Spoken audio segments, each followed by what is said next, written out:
स्वागत है एक नए वीडियो के साथ।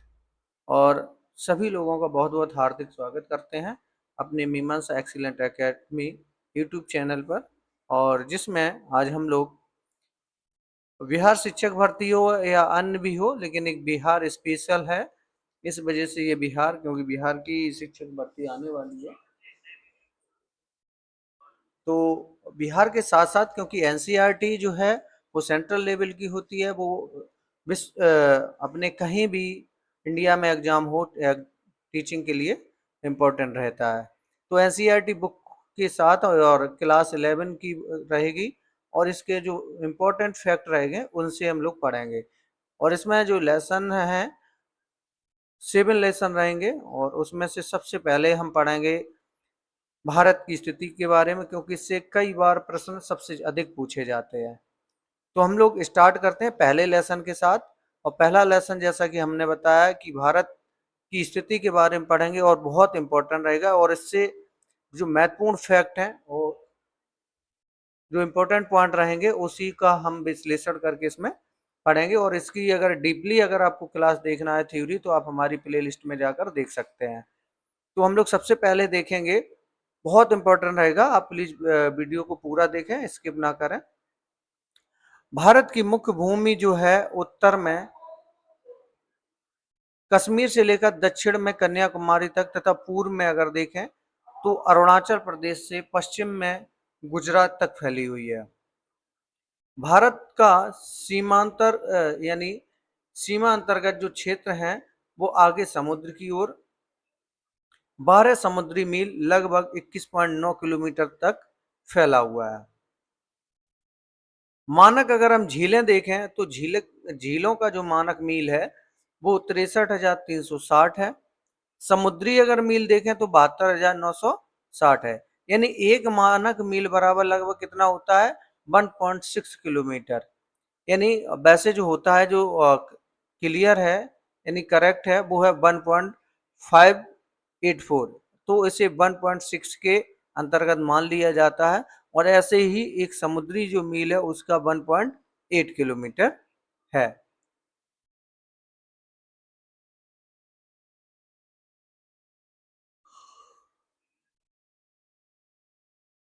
भारत आप भारत के अक्षांशीय और देशांतरी विस्तार की गणना करें तो यह लगभग 30 डिग्री है। जबकि उत्तर से दक्षिण तक इसकी वास्तविक जो दूरी है, यानी उत्तर से दक्षिण अगर हम इस ओर से देखें तो वो 3,214 किलोमीटर है। और पूर्व से पश्चिम में देखें तो इसकी दूरी केवल 2,933 किलोमीटर। यानी सबसे ज्यादा जो फैलाव है वो उत्तर से दक्षिण के लिए है। जब हम ध्रुवों की ओर जाते हैं तो दो देशांतर रेखाओं की जो बीच की दूरी होती है वो कैसी होती है? वो घटती जाती है। जबकि दो अक्षांश रेखाओं की अगर बीच की दूरी देखें तो हर जगह एक सी रहती है।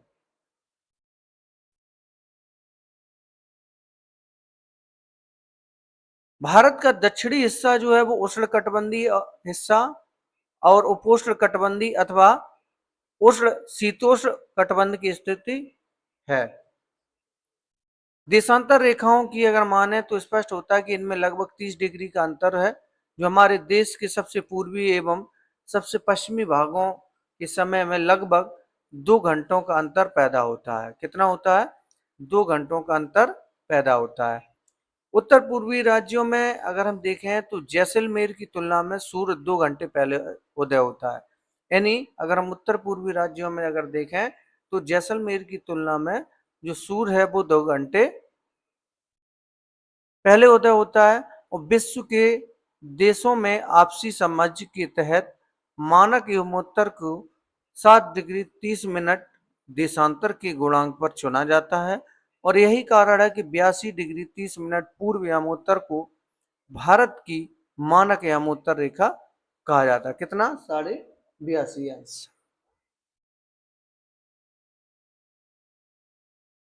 भारतीय मानक समय ग्रीनविच माध्य से समय से 5.5 घंटे जो है वो आगे है। संयुक्त राज्य अमेरिका में 6 समय कटबंध है। यानी संयुक्त राज्य अमेरिका में कितने हैं समय के?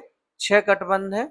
भारत का क्षेत्रफल जो है 32,87,200 63 वर्ग किलोमीटर है, जो विश्व के स्थलीय धरातल का 2.4% भाग है। इस प्रकार भारत विश्व का 7वां बड़ा देश है।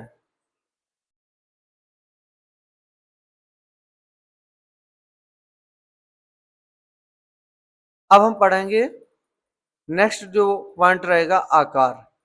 आकार के बारे में पढ़ेंगे। दक्षिण में विशाल हिंद महासागर से सीमांकित एक बृहद भौगोलिक इकाई है, जिसे भारतीय उपमहाद्वीप भी कहा जाता है। यानी दक्षिण में विशाल हिंद महासागर से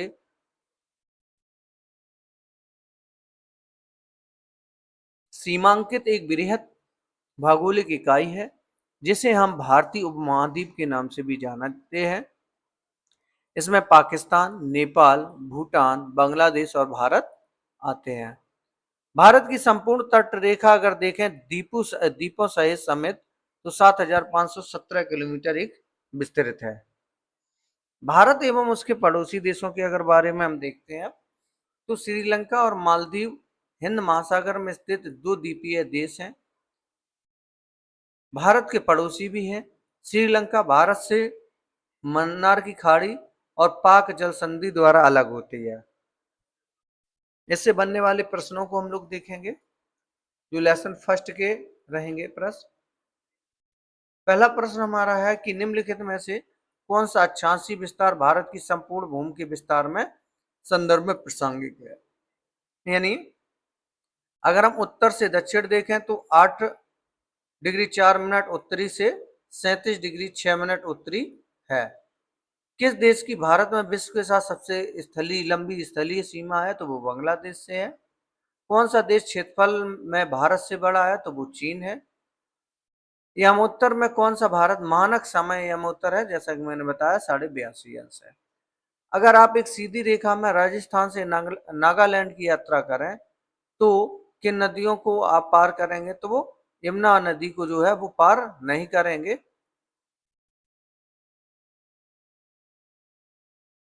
चलिए आगे देखेंगे लेसन नंबर 2, संरचना तथा भू आकृति विज्ञान। बहुत इंपॉर्टेंट रहेगा और इसको हम लोग देखेंगे।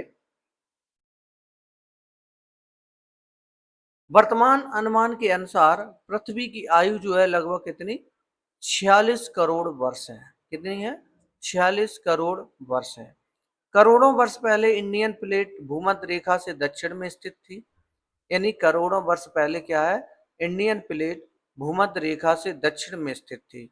यह आकार में काफी विशाल थी और ऑस्ट्रेलियन प्लेट भी इसी का हिस्सा थी। करोड़ों वर्षों के दौरान यह प्लेट क्या हुआ, काफी हिस्सों में टूट गई और ऑस्ट्रेलियन प्लेट दक्षिण पूर्व तथा इंडियन प्लेट उत्तर दिशा में खिसकने लगी। भूवैज्ञानिक संरचना व सेल समूह की भिन्नता के आधार पर भारत को 3 भूवैज्ञानिक खंडों में विभाजित किया गया। कितने में किया गया, 3 भूवैज्ञानिक खंडों में विभाजित किया गया। अगर हम पहला खंड देखें तो प्रायद्वीपीय खंड है। दूसरा देखें तो हिमालय और उसके अतिरिक्त प्रायद्वीपीय पर्वतमाला है। और तीसरी अगर देखें तो वो है सिंधु गंगा ब्रह्मपुत्र मैदान। सिंधु गंगा ब्रह्मपुत्र मैदान। अब हम बात करते हैं प्रायद्वीपीय खंड की, जो कच्छ से आरंभ होकर अरावली पहाड़ियों के पश्चिम से गुजरती हुई दिल्ली तक और फिर यमुना व गंगा नदी के समानांतर राजमहल की पहाड़ियों व गंगा डेल्टा तक जाती है। इसके अतिरिक्त उत्तर पूर्व में करबी एंगलोंग व मेघालय का पठार तथा अगर हम पश्चिम में देखें तो राजस्थान भी इसी खंड के विस्तार हैं। पश्चिम बंगाल में अगर हम देखें तो मालदा भ्रंश उत्तरी पूर्वी भाग में स्थित मेघालय व करबी एंगलोंग पठार को छोटा नागपुर पठार के नाम से अलग करता है। प्रायद्वीपीय मुख्यतः प्राचीन नाइस व ग्रेनाइट से बना है। कैम्ब्रियन कल्प से यह भूखंड एक कठोर खंड के रूप में खड़ा है। यानी प्रायद्वीपीय मुख्यतः प्राचीन नाइस व ग्रेनाइट से बना है। कैम्ब्रियन कल्प से यह भूखंड एक कठोर खंड के रूप में खड़ा हुआ है। प्रायद्वीप से मुख्यतः अवशिष्ट पहाड़ियां शामिल हैं, जैसे अरावली, नल्लामाला, जावादी, बेलीकोंडा, पालकोंडा, सिरेडी और महेंद्रगिरी जो पहाड़ियां हैं वो स्थित हैं। यहाँ की नदी घाटियां उथली और उनकी प्रवणता कम होती है।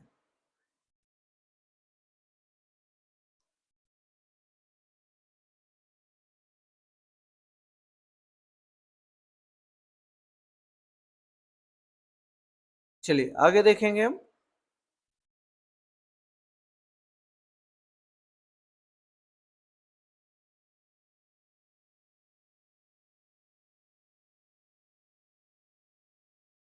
आगे हम पढ़ेंगे तो पूर्व की ओर जो बहने वाली अधिकांश नदियां होती हैं जो बंगाल की खाड़ी में गिरती हैं, पहले डेल्टा निर्माण करती हैं, जैसे महानदी, गोदावरी, कृष्णा तट द्वारा निर्मित जो डेल्टा है इसके उदाहरण है।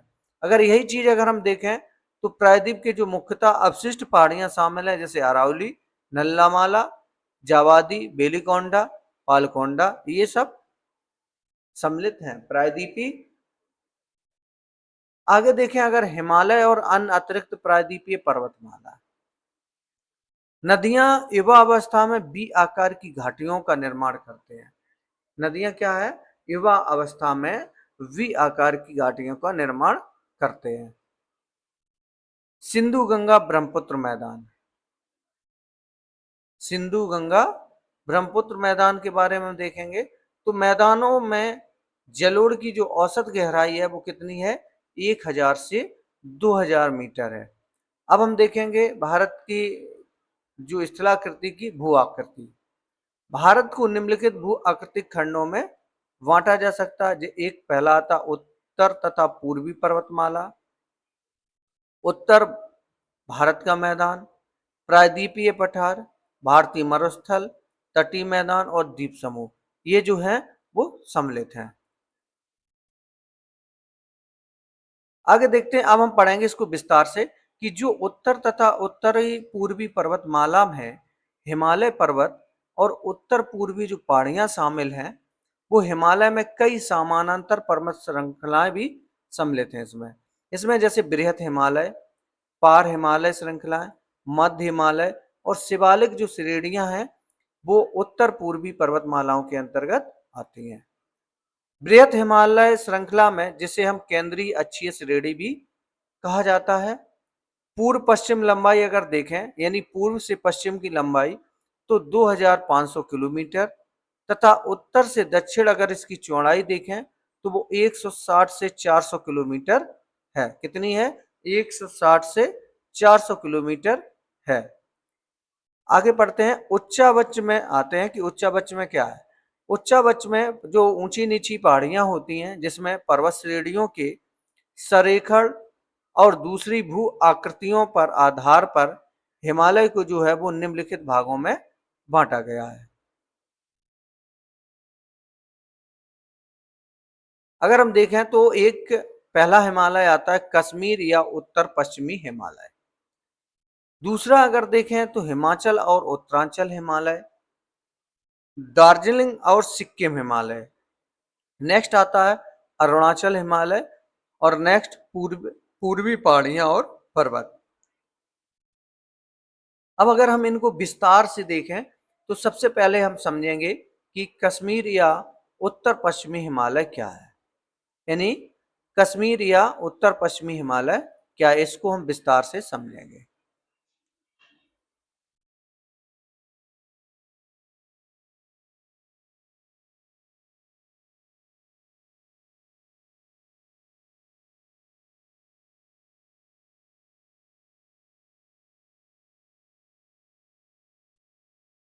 चलिए हम स्टार्ट करेंगे, कश्मीर या उत्तर पश्चिमी हिमालय के बारे में पढ़ेंगे। कश्मीर हिमालय में अनेक पर्वत श्रेणियां हैं, जैसे काराकोरम, लद्दाख, जास्कर और पीर पंजाल जो है वो सब क्या है, कश्मीर या उत्तर पश्चिमी हिमालय है। नेक्स्ट देखेंगे तो बृहत हिमालय और पीर पंजाल के बीच विश्व प्रसिद्ध कश्मीर घाटी और डल झील है। दक्षिण एशिया की महत्वपूर्ण हिमालयी नदियां बाल्टोरो और सियाचिन इसी प्रदेश में है। यानी बाल्टोरो और सियाचिन जो है वो इसी प्रदेश में है।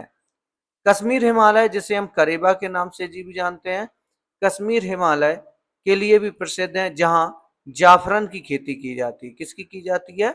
जाफरन की खेती की जाती है।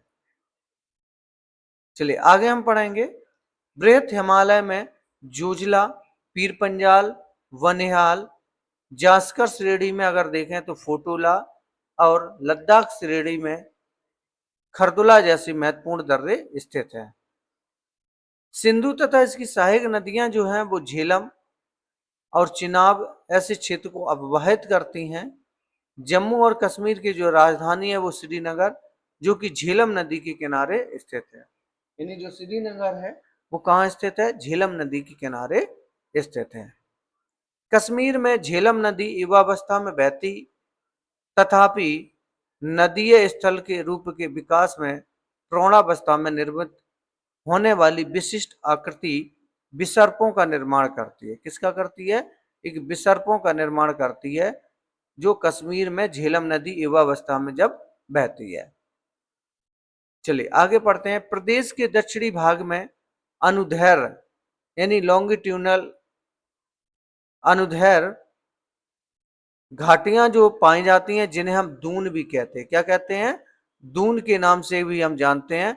उन्हें हम क्या कहेंगे?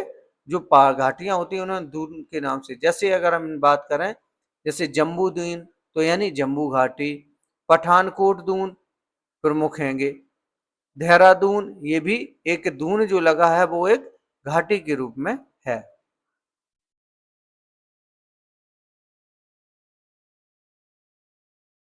चलिए आगे पढ़ेंगे हिमाचल और उत्तराखंड हिमालय।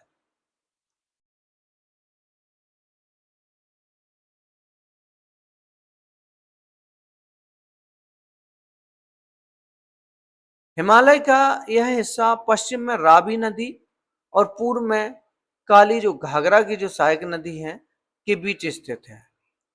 यह भारत की दो मुख्य नदी तंत्रों सिंधु और गंगा द्वारा अववाहित। तो इस प्रदेश के अंदर बहने वाली नदियां रावी, ब्यास और सतलज सिंधु की सहायक नदियां और यमुना और घाघरा गंगा की सहायक नदियां हैं।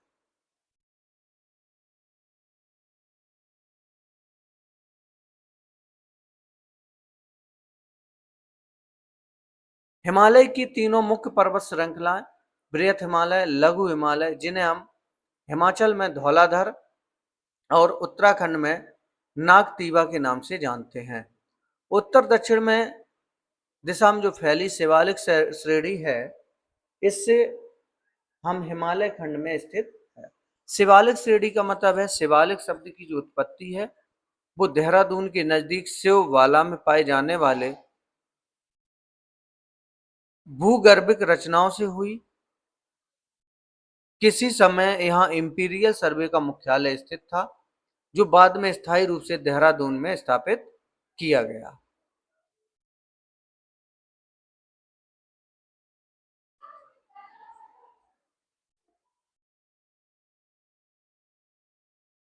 चलिए आगे हम पढ़ेंगे।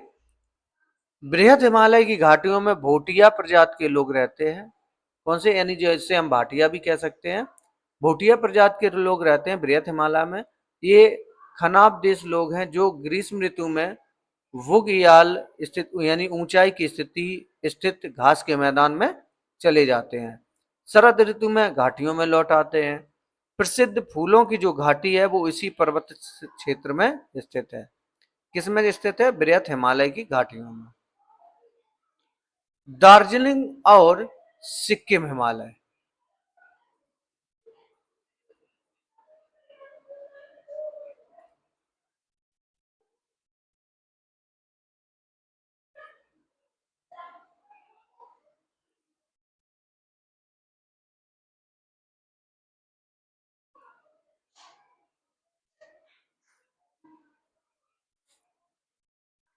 दार्जिलिंग और सिक्किम हिमालय के बारे में हम पढ़ेंगे। यहाँ तेज बहाव वाली तिस्ता नदी बहती है। कौन सी? यहाँ तिस्ता नदी बहती है। और कंचनजंगा जैसी ऊंची चोटियां और गहरी घाटियां भी पाई जाती हैं। इन पर्वतों के ऊंचे शिखरों पर लेपजा जनजाति और दक्षिणी भाग विशेषकर दार्जिलिंग हिमालय में मिश्रित जनसंख्या, जिसमें नेपाली, बंगाली और मध्य भारत की जनजातियां शामिल हैं, पाई जाती हैं। आगे देखेंगे अरुणाचल प्रदेश। आप लोग अगर चैनल पर नए हैं तो प्लीज चैनल को सब्सक्राइब करते हुए लाइक करके आगे बढ़ें।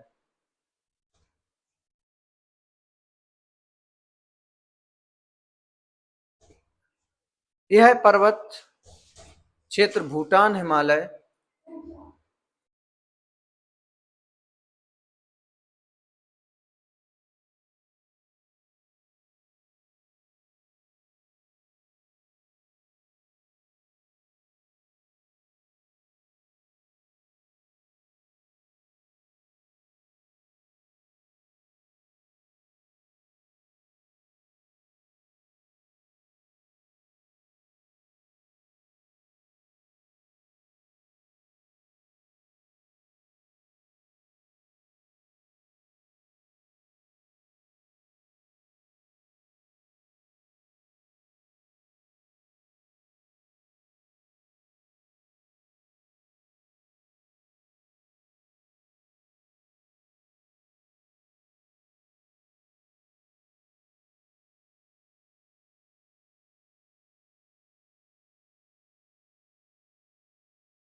आगे देखेंगे यह पर्वत क्षेत्र जो है भूटान हिमालय से लेकर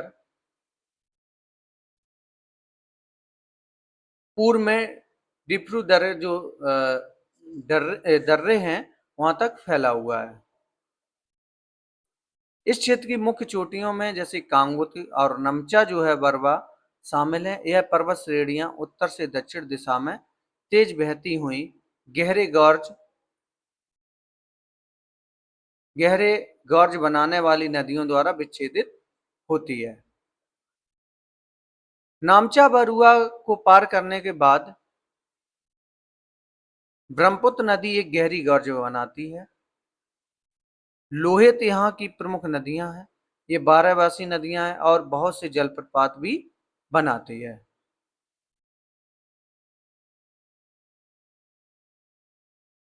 इस क्षेत्र में पश्चिम से पूर्व में बसी कुछ जनजातियां जो इस प्रकार हैं, जैसे मोनपा, अबोर, मिसमी, निसी और नागा इनमें मुख्यतः शामिल हैं।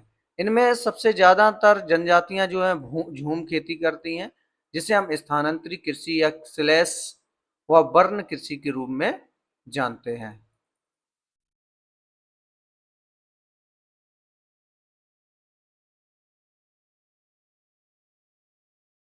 अब हम पढ़ेंगे पूर्वी पहाड़ियां और पर्वत। ये पहाड़ियां विभिन्न स्थानीय नाम से जानी जाती हैं, जिसमें उत्तर में ये पटकाई बूम, नागा पहाड़ियां, मणिपुर पहाड़ियां और दक्षिण में अगर देखें तो मिजो या लुसाई पहाड़ियों के नाम से भी जानी जाती हैं।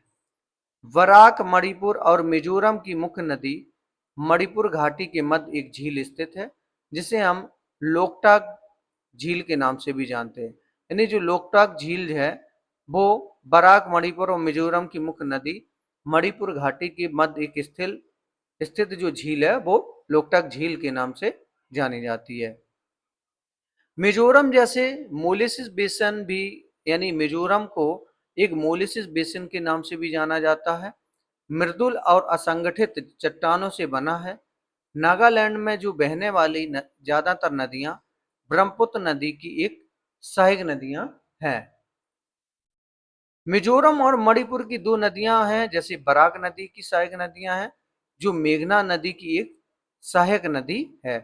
मणिपुर में पूर्वी भाग में बहने वाली नदियां चिदवन नदी की सहायक नदियां हैं, जो म्यांमार में रहने वाली इरावती नदी की एक सहायक नदी है। चलिए अब हम पढ़ेंगे उत्तर भारत का मैदान। क्या पढ़ेंगे? उत्तर भारत के मैदान के बारे में पढ़ेंगे।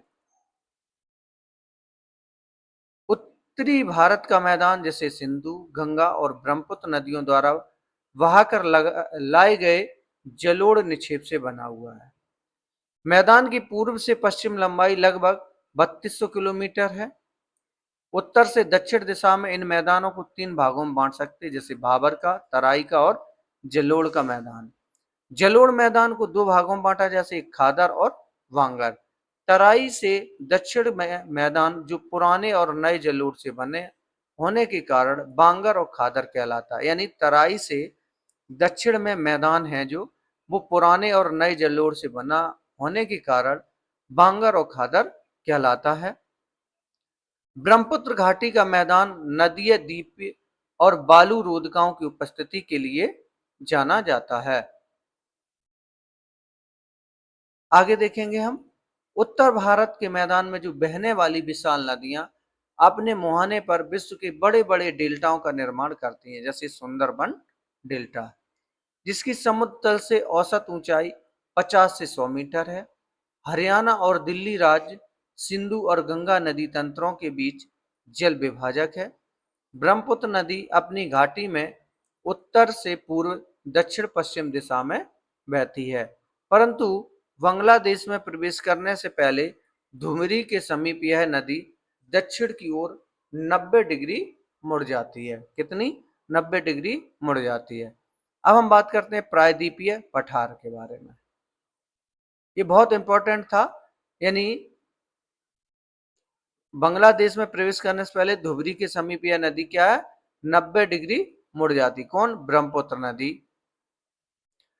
प्रायद्वीपीय पठार के बारे में देखें तो उत्तर पश्चिम में दिल्ली, कटक, अरावली विस्तार में, पूर्व में राजमहल पहाड़ियां, पश्चिम में गिर पहाड़ियां और दक्षिण में इलायची कार्डामस पहाड़ियां और प्रायद्वीपीय पठार की सीमाएं निर्धारित करती हैं।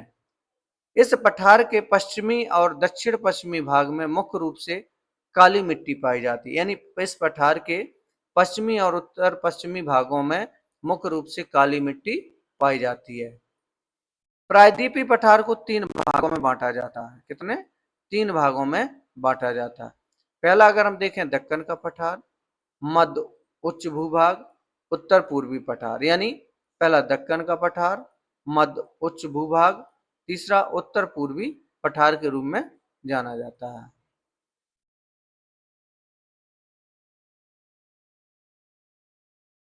अब हम देखेंगे दक्कन के पठार के बारे में। इसके पश्चिम में पश्चिमी घाट, पूर्व में पूर्वी घाट और उत्तर में सतपुड़ा, मैकाल और महादेव की पहाड़ियां सम्मिलित हैं। यानी इसके पश्चिम में पश्चिमी घाट में देखें और पूर्व में पूर्वी घाट और उत्तर में सतपुड़ा, मैकाल और महादेव पहाड़ियां हैं। पश्चिमी घाट को स्थानीय तौर पर अनेक नाम दिए जाते हैं, जैसे महाराष्ट्र में सह्याद्री के नाम से, कर्नाटक और तमिलनाडु में नीलगिरी के नाम से, केरल में अन्नामलाई और इलायची कार्डामम पहाड़ियों के नाम से जानी जाती है।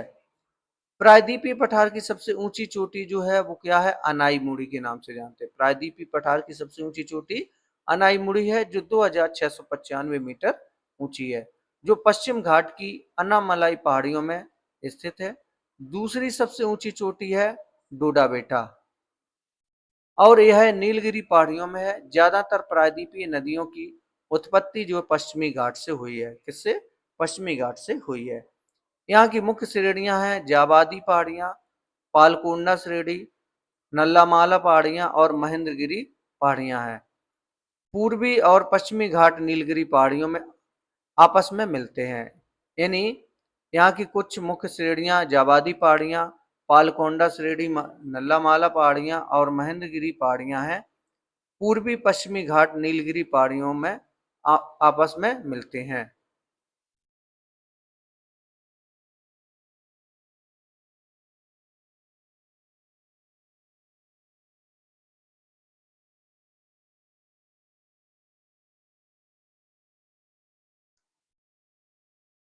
अब बात करते हैं मध्य उच्च भूभाग के बारे में। पश्चिम में अरावली पर्वत इसकी सीमा बनाते हैं। यानी पश्चिम में अरावली पर्वत जो है इसकी सीमा बनाते हैं। इसके दक्षिण में सतपुड़ा पर्वत उच्चिष्ट पठार की श्रेणियों से बना है, जिनकी समुद्र तल से ऊंचाई 600 से 900 मीटर है। ये अवशिष्ट पर्वतों के उत्कृष्ट उदाहरण है।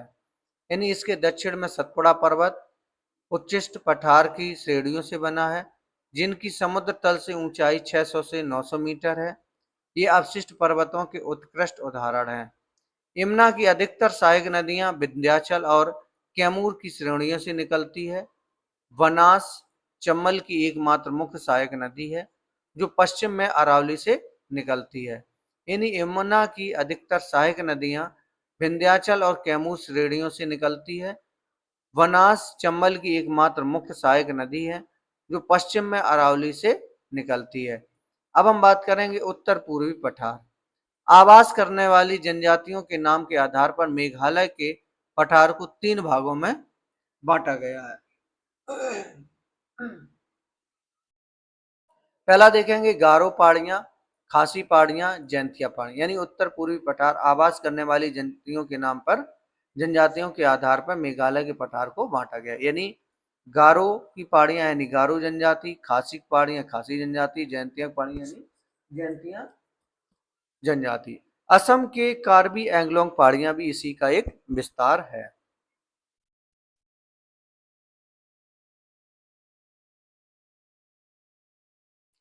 अब बात करते हैं भारतीय मरुस्थल के बारे में। यहाँ पर वार्षिक 150 मिलीमीटर से कम वर्षा होती है।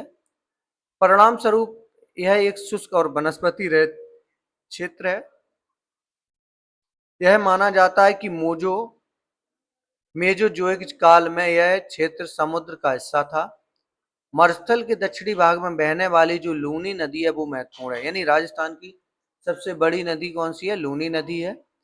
प्लाया झीलों का जल खारा होता है जिसमें से नमक बनाया जाता है। अब हम बात करते हैं तटीय मैदान की।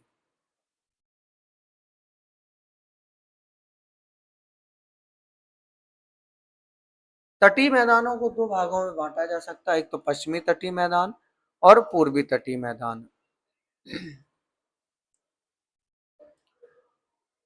केरल में हर वर्ष प्रसिद्ध नेहरू ट्रॉफी कलामकाली यानी केरल में हर वर्ष प्रसिद्ध जो है वो नेहरू ट्रॉफी के नाम से नेहरू ट्रॉफी बलाम काली, जिसे हम नौका दौड़ भी कहते हैं, का आयोजन पुन्नामदा कयाल में किया जाता है। किसमें किया जाता है? पुन्नामदा कयाल में किया जाता है। पूर्व की ओर बहने वाली जो बंगाल की खाड़ी में गिरने वाली नदियां यह लंबे चौड़े डेल्टा बनाती हैं। यानी पूर्व की ओर बहने वाली जो बंगाल की खाड़ी में गिरने वाली नदियां लंबे चौड़े डेल्टा बनाती हैं। इसमें महानदी, गोदावरी, कृष्णा और कावेरी डेल्टा शामिल है। अब हम बात करेंगे द्वीप समूह की। भारत में 2 प्रमुख द्वीप समूह हैं, एक बंगाल की खाड़ी में और दूसरा अरब सागर में। बंगाल की खाड़ी के द्वीप में लगभग समूह में 572 द्वीप हैं। रांची द्वीप समूह और लक्षद्वीप यहाँ के 2 प्रमुख द्वीप समूह हैं। बंगाल की खाड़ी के द्वीपों को 2 श्रेणियों में बांटा गया है।